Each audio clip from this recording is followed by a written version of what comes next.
Hello everyone! Good morning! Gulo pa buhok ni nanay. Today is July, what is it? July 26. And it's Kuya CJ's first day of school.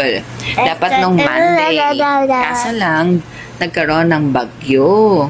So, suspended yung classes nila. So, ngayong Friday, meron na lang silang class orientation. So, Kuya CJ will go to school from 8 a.m. to 9 a.m. just for today.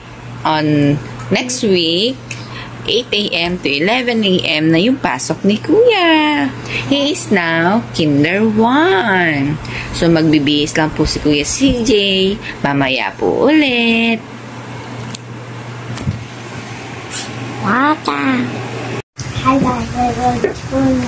Yes, it's Kuya CJ's first day of school. Look at his outfit.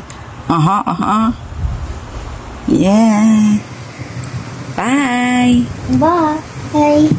At ito na nga eksena namin sa school. Ayan si Kuya CJ umiyak at hinahanap daw ako, sabi ng teacher. Sa mga ganitong pagkakataon nga, nare-realize ko na baby pa nga talaga si Kuya CJ. Feeling ko lang kasi malaki na siya kasi kuya na siya. Anyway, huminto naman yung pag-iyak niya nung nakita niya ako. Naghihintay lang ako dito sa labas. 1 hour lang naman yung klase niya ngayon since class orientation lang naman. So ayan, uwian na po. Dito na nga ako pumesto sa unahan para kitang-kita niya ako paglabas niya. Todo abang na nga ako dito eh. Ready ko na pati itong cellphone ko para ma-videohan ko yung paglabas niya.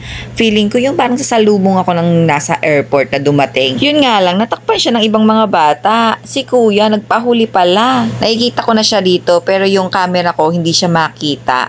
Ito nga at slow mo ko na lang at freeze ko para makita nyo kung nasa na siya banda. O diba? Chill lang, cool lang. Kala mo hindi umiyak kanina. Well, okay lang naman yun. Normal lang yun kasi first time niya talagang pumasok sa school. Tinanong ko nga siya kung babalik pa ba siya next week sa school. Sabi niya, oh naman daw, nag-enjoy naman siya. And that's all mga na. Yan nga yung ganap ni Kuya sa kanyang first day of school. Thank you for watching. Bye!